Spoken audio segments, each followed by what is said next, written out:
Happy holidays and Merry Christmas. You're watching Drakewing Gaming. Oh, one moment. And enjoy the video. Hey guys and gals, Neri here from Drakewing Gaming. It's 70 miles worth of the Gaming Drag today. I'm coming back at you another Let's Play episode of Cienie. Anyway, let's go ahead and jump right back in, shall we? Alarm chain, you were up, and let's go. Alright. Oh. Let's do ignore. Uh-oh, one second, y'all. Alright, y'all, we're back. I'm all caught up. Okay, I just had to rerun through it real quick. Alright. Maybe a little bit farther back, but we should be about the same area. Okay. Now force a laugh as we continue making our way to the bus stop. The bus ride to Otto's parents' house was long enough that I almost nodded off. I haven't been here for over 2 months, so I have no idea what to expect. But after waiting for a few minutes, nobody opens the door. Mom, it's us! Oh, no, Tom's with him, okay. Don't you have a key? Oh, I left it at my place. I fidget with my jacket, prompting a questioning look from Otto. I'm nervous. Don't be, my parents love you. That's what I'm nervous about. He raises his eyebrow and opens his mouth to say something. Just then the door swings open and Otto's mom, Maria, appears in the doorway. Maria Oginski. Okay. Ah, you're here. I was worried you wouldn't be able to make it. She glances behind Otto's big frame and spots me hiding behind him. She pushes him out of the way. Aw. Tom, my dear, I am so happy to see you. She grabs my hand and pulls me in for a hug. He doesn't seem that old. Almost squeezing the life out of me. Good to see you, Mrs. Oginski. My voice comes out a little breathy. Mom. Sorry, dear. I'm just so happy that you're doing all right. You look well. She pinches my forearm, feeling a chunk of flesh underneath my fur. A bit scrawny and tired looking, but at least you're here. Don't worry, we're going to feed you real good today. Mom, please. What? I'm just excited to serve our guest is all. I smirk as Otto rolls his eyes. Can we at least get into the house? It's cold out here. Oh, yes, come on in. I shuffle into the small hallway behind the two burly bears. Janik, the boys are here. I'm busy. Their voices roar like thunder, striking one after another. Makes me wish I could cover my ears without looking rude, but Mrs. Oginski is standing right next to me. Otto puts a hand on his mom's shoulder and pulls her aside. Mom, no yelling. Sorry, boys, I'll make some tea to warm you up. She starts heading to the kitchen, but stops halfway. Also, Otto, you smell awful, sweetheart. Make sure to shower before dinner. Yeah, I had to rush here straight from work. I can tell. Have some tea first and then head on upstairs. You still have some clean clothes here, right? Should be some in my room. I'll be right back with the tea. I wonder what Otto's dad is up to. Sorry about earlier. You know her. Yep, I mean, I kinda expected it.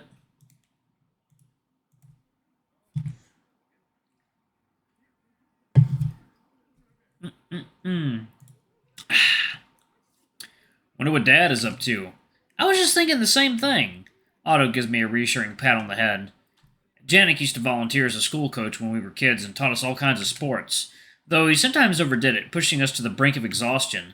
Anna had always been a sports geek, eager to try them all, and since I used to spend most of my time with her, I got dragged into it as well. Now that I think about it, Otto was usually on the sidelines. I haven't been visiting the Oginskis nearly as much since coming back from the city now that Otto and Anna live on their own. We sit on the sofa, the TV playing an episode of... What? Nefspelnay. Ah, okay. Nefspelnay. Otto's smile lights up the room whenever our eyes meet, but then his expression turns more serious as he picks up the remote and turns off the TV. Everything all right? Oh, yeah, I wanted to ask something. He coughs to clear his throat. Yeah? Well, I don't think there's a right way to ask this, so I'm just gonna... Otto, stop stalling. Yeah, sorry. I heard about a woman being attacked in the forest. Oh, seems like everyone knows about it. News does spread like wildfire around here. My workers were talking about some cat hyena who found her. That would be me and David, yes. He scratches the back of his head, nodding. I'm alright. When I first heard about it, I had a feeling it could be you. Well, your hunch was spot on. I found her in a pretty bad state. Do you know who did it? No, but the police suspect it was her son. Son? I close my eyes and breathe in, trying to keep myself focused, but the image of Camille outside of my window flashes in my mind anyway. Opening my eyes, I see Otto staring at me with his head tilted slightly, though he tries to force a smile. Yeah, sorry, Otto, I don't want to talk about it. I understand. Fortunately, Mrs. Oginski strolls in with 2 cups of tea, saving me from the conversation. Tea for you boys. I know you're both hungry. Don't worry, dinner should be done shortly. She places the tea on the coffee table, the cups clinking as she does so. Thank you. Thanks, Mom. She smiles and heads back to the kitchen, humming a soft tune. Otto dunks 6 sugar cubes into his cup.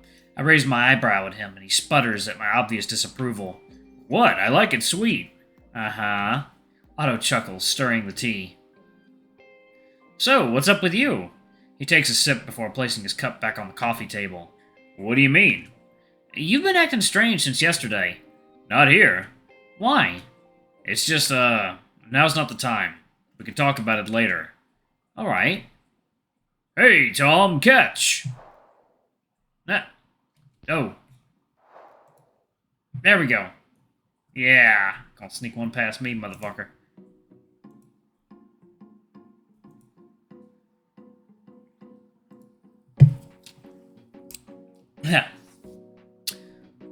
Caught it! I can feel the impact traveling from my palms all the way up to my shoulders. It does sting a little. Whoa, nice catch. Been getting some practice in? Dad?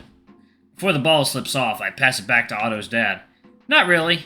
That's what I was hoping to see, kid. I'm glad you haven't lost any of your reflexes. Well, if I had, I'd probably have my face smashed.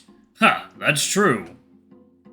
Otto coughs loudly, tilting his head slightly towards the living room entrance, drawing our attention to Otto's mom, standing there with her arms crossed.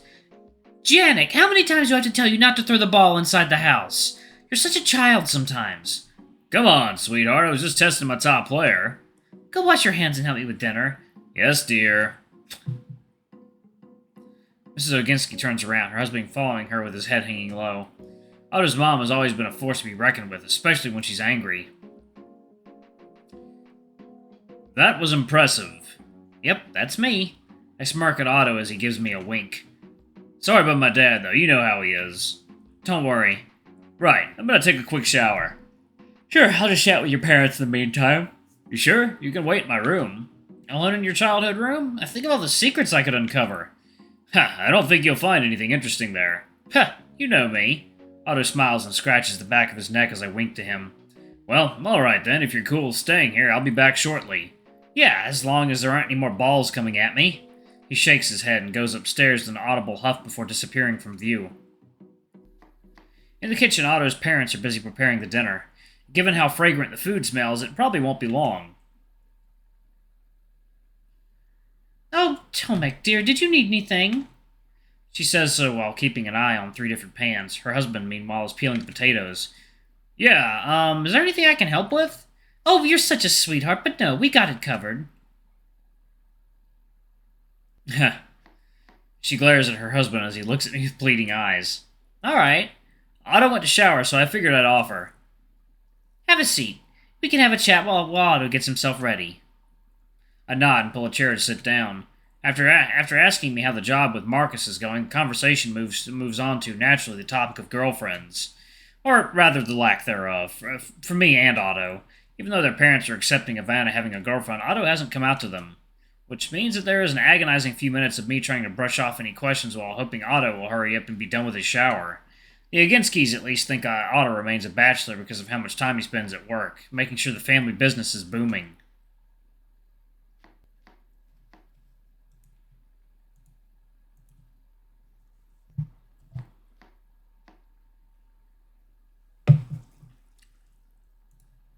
Alright.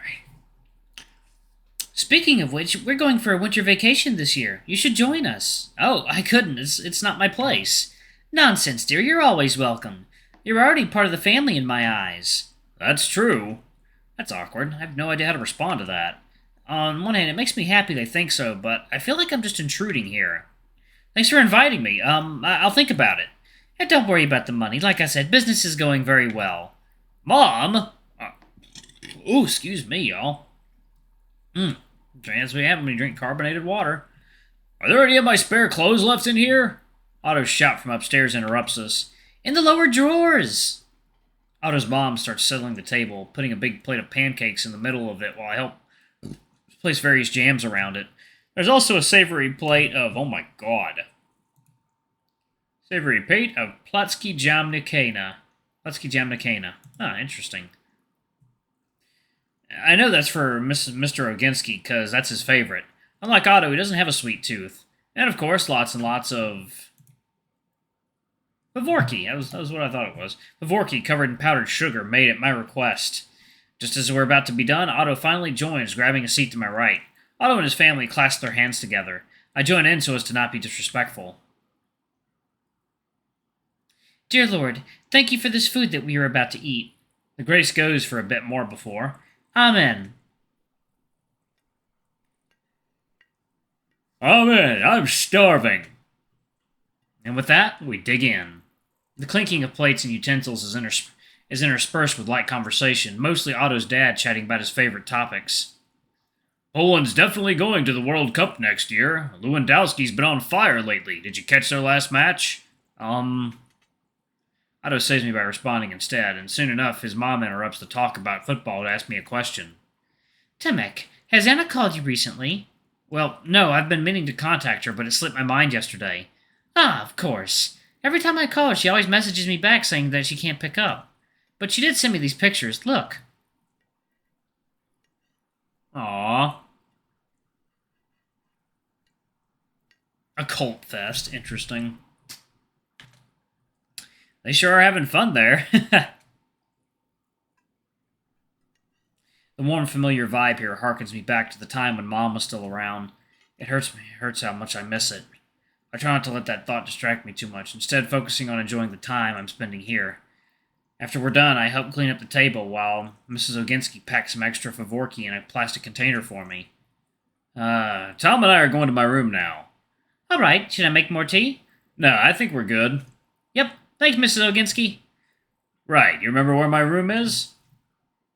Alright, y'all, I'm actually going to pause it right there. Thank y'all so much for watching. Don't forget to like, comment, subscribe, ring that notification bell. I love you all, and I'll see y'all in the next video. Bye-bye!